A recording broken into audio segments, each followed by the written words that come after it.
Okay, so welcome everybody. We're delighted to have you. We are going to get started. I want to, first of all, say thank you again to everybody for your support, for your fight, for your belief and commitment to this industry, to our profession, to each other. While some people are getting back to work, it's not exactly what we have hoped for, and we know that there are some challenges currently going on with that and with variants, and we'll talk a little bit about that today. But the one thing I want to hope and make sure that happens is that just because we may be going back to work does not mean that we are whole again. And it does not mean that we should turn our backs on all of the work that we've done for the past 18 months and the work that we continue to do and will continue to do. So we look to each of you for your ongoing support. We thank you for it. You are the ambassadors on the ground who need to make sure that anybody who doesn't know what a live event is, doesn't know how you make a living and what that really means, begins to understand what that is. And that we continue to make a very, very loud voice of who we are, why we're important. Remember, we are 12 million people in a workforce that generate between $850 billion and north of $1 trillion. Again, a billion, 840 billion and a trillion. And that's really important. And it is our job to be the ambassadors and make sure that we continue to let people know that. So with that said, we had a wonderful experience yesterday, and what I think has been a real breakthrough. And I am going to, first of all, publicly acknowledge the government affairs team for making a listening session happen. And I'm going to definitely call out Wendy Porter. It happened in Minnesota, Minneapolis, and she is a rock star. And we're going to let them share what actually happened, why it's so important, and where it positions us. So Dwayne and Wendy, I'm going to let you guys take it away. I see Wendy's deferring to me. That's just not right. Well, that's fine. I can jump in. I didn't want to. No, I'll tee it up for everybody. So to give you some background, the last 15 months and especially the last 8 months, have, a lot of effort from the GA team has gone into just talking to these people on the Hill, as many as we can. And we're especially been focusing on the small business committees in both chambers and to some extent budget, ways and means, and finance also. What committee the member of Congress sits on is really important to what they can get done for us. And obviously, if we have an open door to anybody who isn't on our list of must hits, we go to them too. So we're well over 100 offices saturated, and some of these offices we've talked to three and four times. A few of them we've got now reaching out to us with questions or ideas. And so the process of building our lobby has really, really picked up steam. All of that leads up to what Wendy's about to tell you, because again, we've said it before, and it can't be stated clearly enough. The restaurant lobby is over 100 years old. That is why there is a restaurant relief program. Ours is just over a year old. So we're now at that point where restaurants found themselves. And I see Joe McGinley's in the room from Portland. I know Joe sat in on a meeting that we had with Earl Blumenauer, who wrote the restaurant bill. And he said, it took me over a year to get that thing tilted up. He told that to a group of live events people who are all holding their hands out going, you got to help me here. We had 25 of us in that room.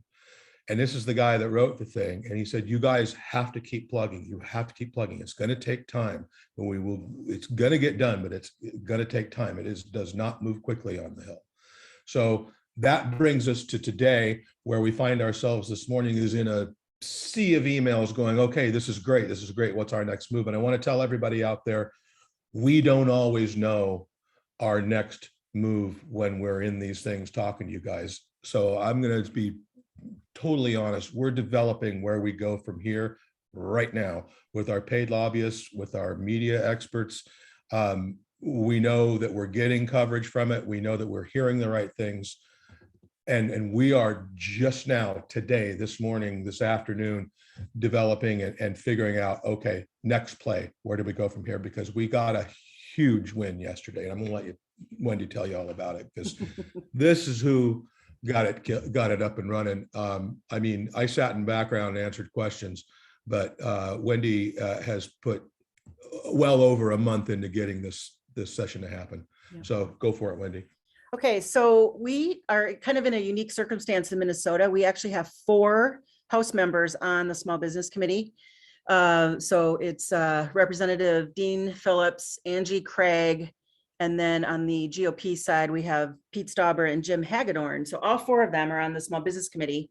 We've had conversations with them leading up to now, but we thought we should take a shot given the fact that they're on recess right now and our House reps are in state.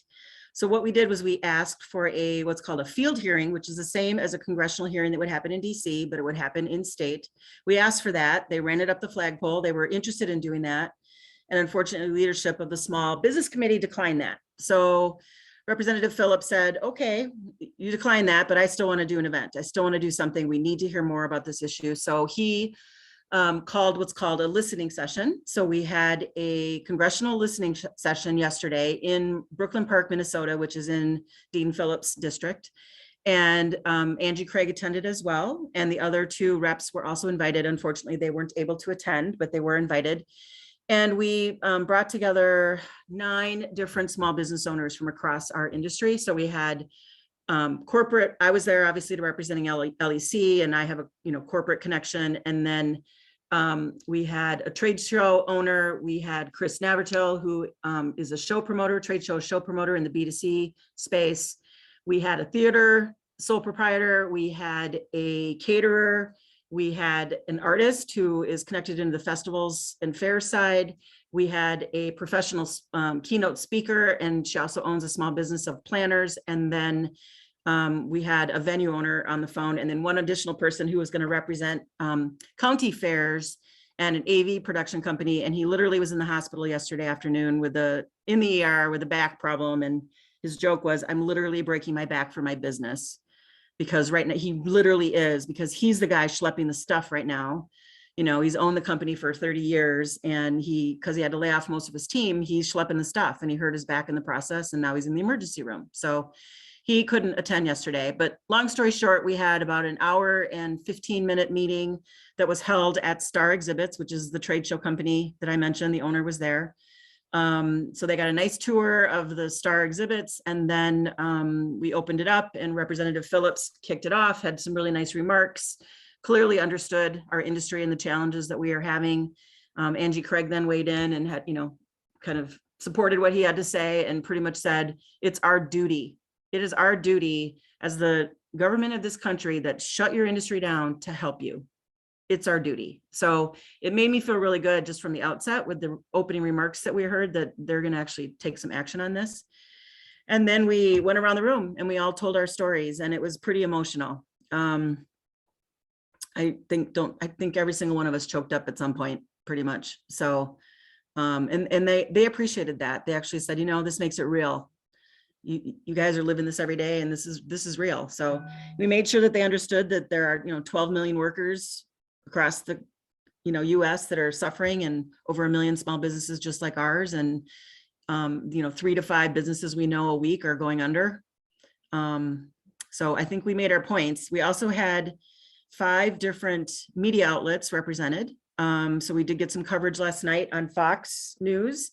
And then KSTP, which is our local ABC affiliate, had a photographer there, not a reporter, which I didn't realize. So they captured the imagery. I'm not sure what they're going to do with it. We haven't seen anything yet from them. And then we had a Wall Street Journal journalist that attended virtually. She listened in. So I'm hopeful she's going to be pitching a story.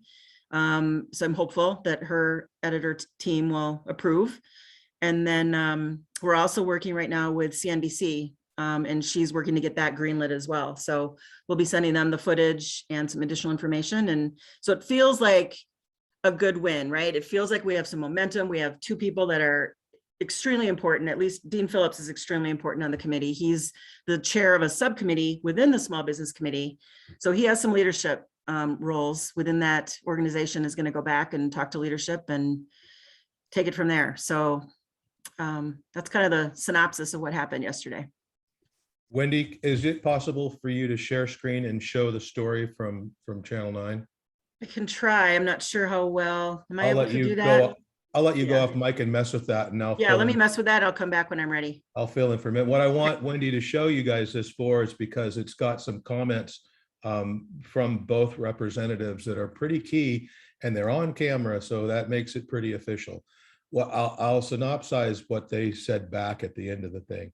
It is now clear to them, A, who we are, B, what the need is, and they committed to making this happen. They don't know whether it's going to be amending an existing program to include the rest of the folks who didn't get any help, or whether it's standing up something new. And I think that they're candidly not as worried about the vehicle as we tend to always be. But getting someone, this is the first time we've had someone say, I will take action. I am going to go back and talk to Representative Chairwoman Velazquez, who's the chair of House Small Business. We have yet in all these months to get anything other than sympathy. The sympathy is universal. They're always very nice. They're always very kind and speak from their hearts, but not a single one of them says, I'm going to go take action on this. They say, well, we'll get back to you or circle back with us in a few weeks. Listen, this is still going to be really hard to get done. But when you get a comment from somebody saying there can't be $5 billion about to be spent on infrastructure and family and jobs and not include this problem, there just can't. When you get a member of Congress to say that to you on camera, that's a big deal. That is forward motion for sure. Do we have it done? No. When will we get it done? I don't know. Will we get it done? I don't know. He also said it's not too late, which I think a lot of people were worried about. Like, it's too, is this too late? And he said, no, it is not too late. Every So time that we was a turn good around, message we get told it's too late every single time we think we're on to something, and then we find out, oh, this thing we were trying to get on is pre-baked. There's no way we're getting in on this. It's too late. We've heard that for months and months and months.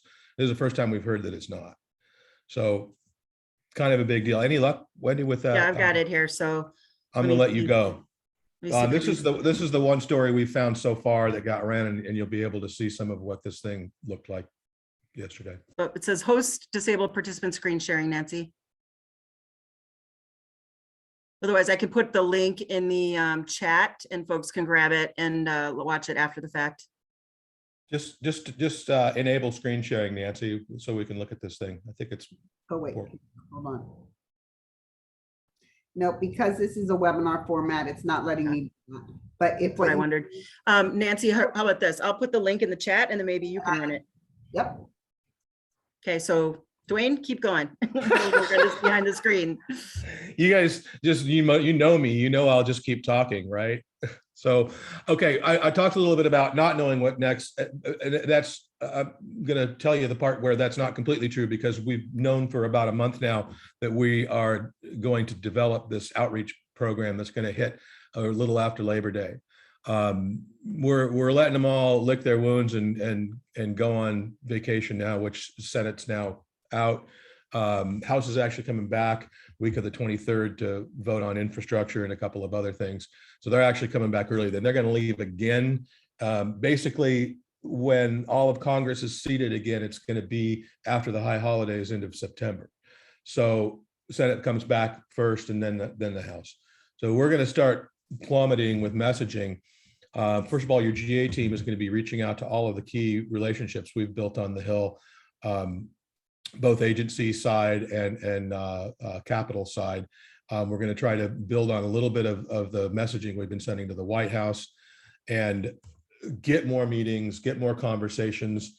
We're going to socialize this whole idea that Phillips and Craig are now going to be talking to leadership, and we're going to make sure we keep their hand to the flame on that and keep them honest. So that's number one from your GA team. From a Marcom side, I'm going to let Tyler talk a little bit more about that, if you don't mind, Tyler. There will be a more social and media-based approach that we are in the process of developing right now. And Tyler, we'll get to that as soon as we look at this video. Do you have that, Nancy, that you can share? Are we ready? Roll that beautiful bean footage.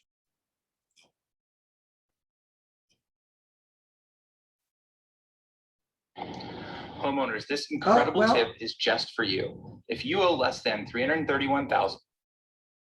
The pandemic forcing the curtains to close on millions of live concerts and shows across the U.S.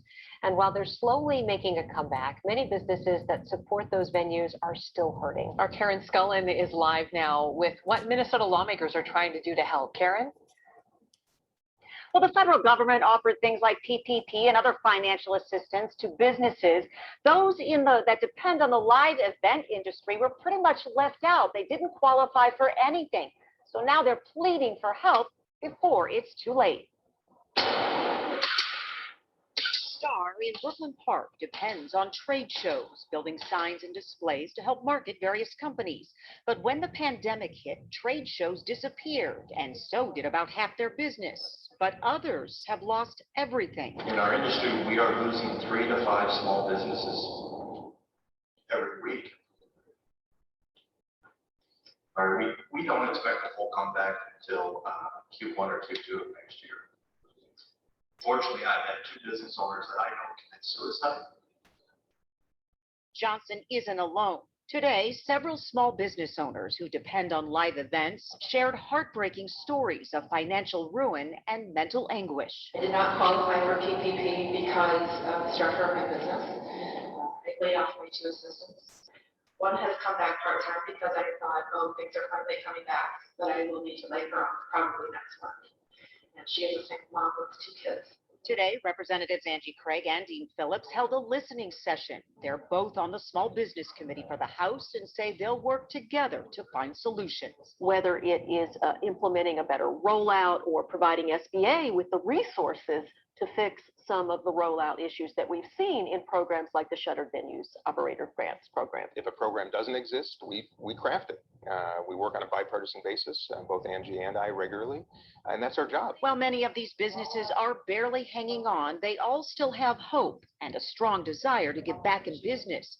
But to do that, they desperately need help. Please go back to Washington and be our voice and fight. Like your survival depends on it, because all of ours does. Now, Craig and Phillips said they'll do just that. They're on their way back to Washington to try to find solutions, to try to find the help to save these small businesses. We're live in Eden Prairie. Karen Scullin, Fox 9. I will tell you that I watched the program, as did Dwayne, and it hit me again. This is the 3rd time I have watched. Yeah, that was me practicing my karaoke. I've watched that newscast 3 times, and it gets me every single time, along with watching it yesterday. As Dwayne said, we don't know what will happen with this, but I can tell you that it sure felt good to be heard, to be acknowledged, and to have someone say, this is unacceptable. Not, well, we gave you this, or we gave you that, or you have this, or you're reopened. Why do you need us? Everybody's working. Those were 2 representatives that sit on the Small Business Committee, which are critical, and they heard us. And I will tell you to watch Wendy and Mark and Chris and all of those representing our industry be so transparent, so authentic, and so vulnerable made me remember why it is I get up every day and I fight for all of us, and why we all need to continue to do that. It was a small win, which is unfortunately how the government works. But I hope that everybody sees that the quiet work that this organization does day in and day out is beginning to make a difference, and truly has made a difference over 18 months. It's just sometimes hard to see that and to feel it when you see everybody else with the perception of a win here or with the perception of a win there. We're not giving up. So for me, Nancy Schaefer, for me, president of the Live Events Coalition, for me as an event professional that's been doing this for 30 years, Wendy, Chris, Dwayne, thank you. Thank you for not giving up. And thank you for Wendy and Chris sitting in that room and truly being as honest and vulnerable as you can. So thank you. Chris, you just popped on. I don't know if you were in the listening section earlier or not, but we showed the one story that's popped up so far in the news, and Wendy broke down how the meeting came to be and what the content was. Did you want to add anything that you took away from it in terms of some of the stuff you and I have been talking about earlier today? I felt that the meeting went really well, really well. I got a lot of positive vibes out of it, and I think I had sent you an email and told you that I had a personal conversation with both of them afterwards, and I really feel like we have good momentum and that they're going to go back and get something done for us. I have never felt more confident than I did after that meeting. Thanks, man. Appreciate it. Chris is somebody who doesn't walk away feeling confident often. So Chris is our realist of the group, and often is the one that sees the train going over the cliff before the rest of us do. So I appreciate you, sister. And there was more to the stuff that Chris pointed out to me. And number one is that they're also recognizing that the RRF is going to need to be refilled too. To me, that is a really good sign, actually. The idea that anybody continue to get left behind is becoming less and less palatable, and it should be to all of us. It should be beyond our own industry. You can go to travel agents, you can go to air shows, wherever you want to go. The folks that we partner with in the Economic Bridge Council, for instance, Professional Photographers of America, the Custom Tailors Association, all these people, they've just been plummeted by this. So we're candidly making sure that whatever effort we make is industry agnostic. That's the only way we're going to stop leaving people behind in these programs. Mm-hmm. And we made that point very clear yesterday. And the fact that they were willing to talk in front of us about our brothers and sisters in the restaurant world, which by the way includes our colleagues in the catering world, and needing to have that program propped back up properly. That is very encouraging that our messaging is getting through. So stay tuned. We're going to be asking, and probably a lot of you, we've got a survey that's going to pop hopefully this week, at the very latest early next week. We're going to be asking business owners for yet more information. We need to see where you are now. The more we get with the national media, the more accurate data we must have. So we'll be reaching out to you to do another survey. I promise it's not going to be 20 minutes or anything like that. I wish I could give you all a $100 Visa card for doing it like some places do, but we can't. So please click through on this if you're a business owner. Part two, there almost certainly will be yet another letter writing campaign. And if you think back, it's been a minute since we've done one. We've been doing all in person and Zoom meetings with these folks and not been asking you guys to sign on a petition. So we're going to circle back to that, part three. And again, Tyler's going to fill you in on this. The social media is going to pop soon. So stand by for that. And I'm going to shut up and go to Tyler. I have one more thing, actually. I just want to address something in the chat here. So Jackie Bernstein just made a note about working with the New York State on the American Rescue Plan dollars. And I want people to know that we did address that yesterday as well. So Minnesota didn't do the right thing with that money at this point. And so I actually tattled, to be honest, on our state to all of our 8 representatives and our 2 senators. And I sent them all letters probably a month ago and said, they're not going to stand up a program for us. It's unconscionable. You need to get involved. And Ms. Dean Phillips picked up the phone within 24 hours, called the governor, wrote letters, and he's all over it. So I would encourage you, if you're not seeing programs being stood up in your state with those ARP dollars, go tell your federal elected officials, because they allocated that funding for COVID relief. And if it's not happening at the state level, they need to know about it. Especially your rep. Especially your rep. More so than your senator, your reps will pick up the phone. Because you are their constituent. I mean, not that you're not the senator's constituent, they have the whole state to look after. Your rep is just in your district. So they're much more constituent focused. So ring them up and say, hey, we're trying to get this to happen. Can you call the legislature and tell them to get off their ass? Yep. Wendy's a good example of it happening. we recognize that, it's normally there's sort of division of church and state on that kind of stuff. The feds don't usually mandate or try to influence the state level. But in this case, because it's federal dollars that the House and the Senate approved and sent to the states, they have a stake in it. So, I think they have every right to ask what's happening with that money and how it's being utilized. So anyway, just wanted to. And sorry to be that weigh guy in on that that. piles on once again, but I'll give you an example. We were not dead in the water in Oregon, but we didn't know where we were. We've been communicating constantly with the entire legislature and the governor's office and just getting no information back. So I finally went to my own rep. Well, there's Blumenauer's name again. And I said, I said to his chief of staff, I said, can you have your boss phone the governor and phone Tina Kotek, the speaker of the state house, and let them know that why those ARP dollars went to Oregon. And we got our program stood up. We got $50 million out of it. Is it going to bail us out? Oh, hell no. No, if we all get 10 grand, we'll feel lucky. That said, it got done once I had Earl Blumenauer step in. So I do recommend, if you're getting nowhere with your own program, speak to your rep and have your brothers and sisters, colleagues also speak to their reps if they live in different districts. And now I'll shut up. Tyler, what do you got?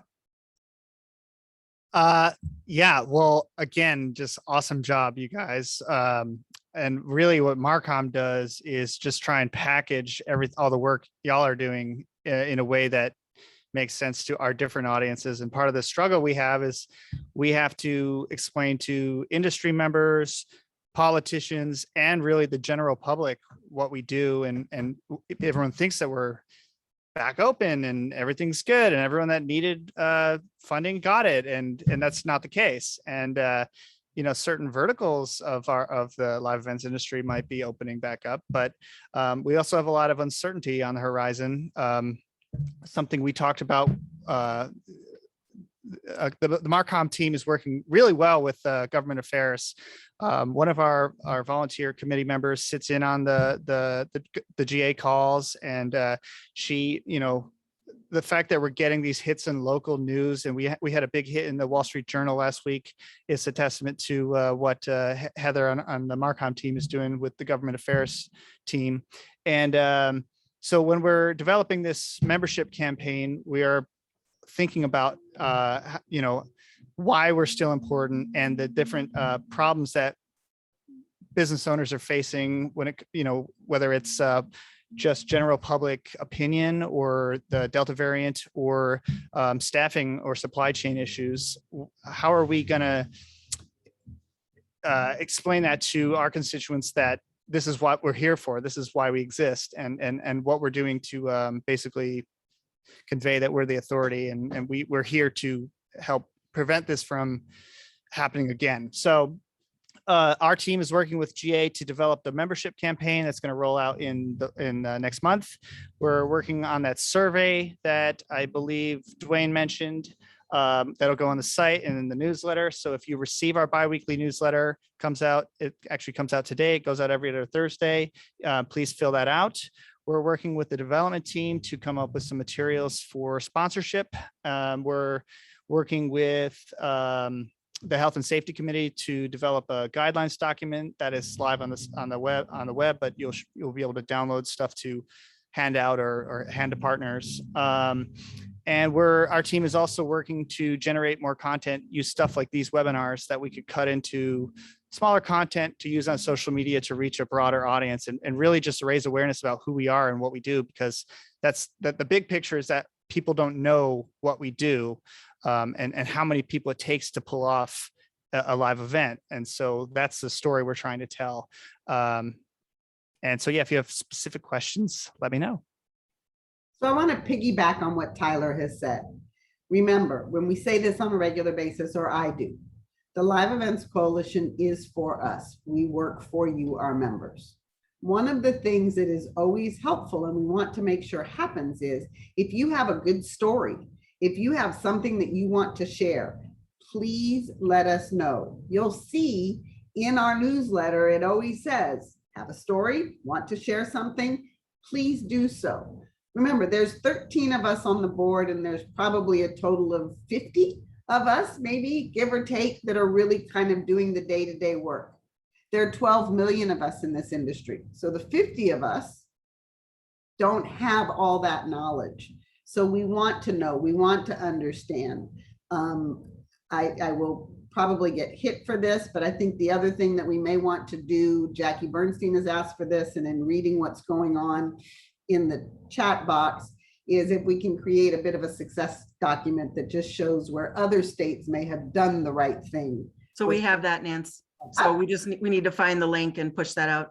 There we go. So, you know, I know that Colorado pushed for it and got some good things. I think there are other states that have done it as well. And if that information will help you go to your elected officials in your states and say, you're cheating us out of our money that was allocated for us, then that's what we really want to do. But again, I ask you all to provide us your thoughts, to provide us your input, to provide us your successes, your frustrations, your challenges, all of it, because otherwise we're just assuming that the information that we are providing is information that you are finding valuable.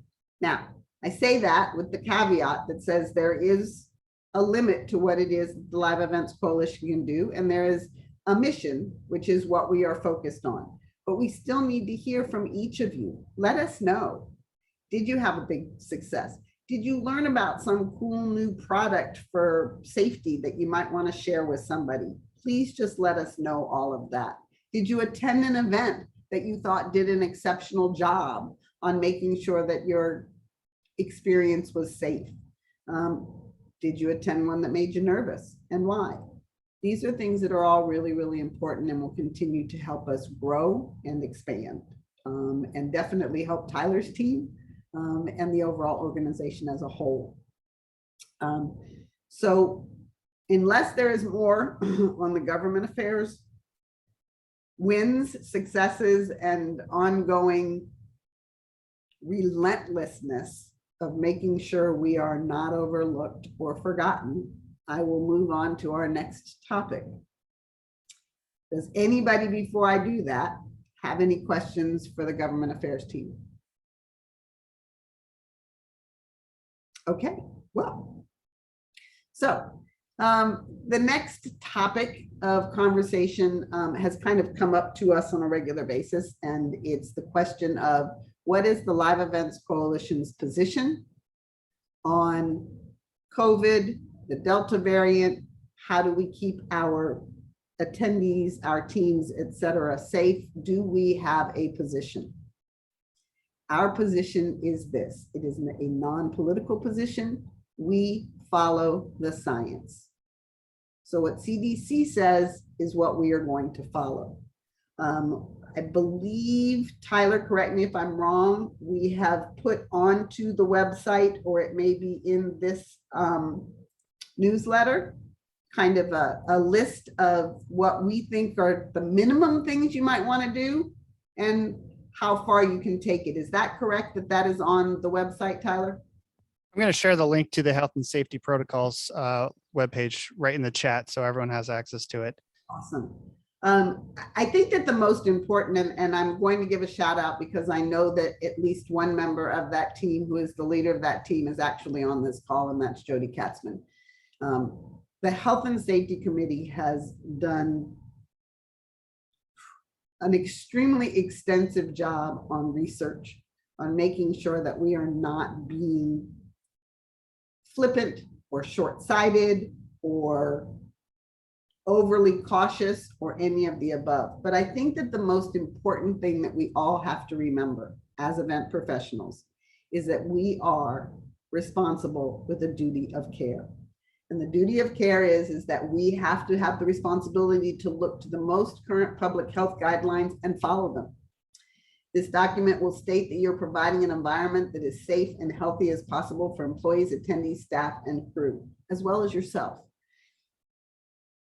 If you are in a situation where that is not what you choose to do, there is no law that says that you have to, but the Live Events Coalition, our mission is to provide resources and support and to advocate on our behalf. for us to really come back as an industry 100% is to pay attention to the science and why we continue to see outbreaks. And that's not a right side, a left side, or in the middle side. It really is about science. You can choose how far you want to go. You can go over the top, you can go just a little, but we do ask you to remember when an event is produced and people attend, whether it's private, public, corporate, social, a fair, a festival, or anything in between. Those of us who are the event professionals are truly responsible for the attendees and our team. In my mind, I feel like I'm the mom, and it's my job to make sure that somebody doesn't trip over those cables that are driving me nuts behind Tyler over there on the floor. I'm thankful that I'm not there. To make sure that everybody is safe. He doesn't have anybody going, oh, look, he's gonna go. He's gonna go find his, there we go. So it's just that simple. So I don't mean to simplify it. I don't mean to make fun of it, but I do want us to remember, for us to get to a true reopening and a true environment where we feel really safe and comfortable, we have to do what will make sure that the world is. I don't like wearing a mask. I hate it. I wear a mask. I don't like all of the things that I have to do, but I still do them. So I just ask that you guys think about that. The link to our health and safety recommended protocols is in the chat. Share it. Send us back your feedback. If you have something you want to add, if you have something that you want to say you disagree with, that's fine. But we wanted to make sure that people understood where the LEC stands on safety and protocol. And so Jody and the safety team, thank you, thank you, thank you for your hours and hours and weeks and months of work to make sure that you put together a very thoughtful and reasonable set of protocols.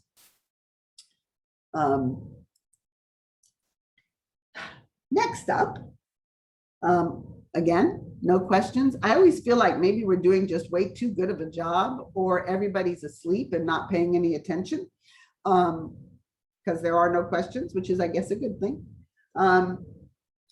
I want to talk a little bit about, and I think I talked about this earlier, about ambassadors and each of you that are on this call. Membership in this organization is critical for our success.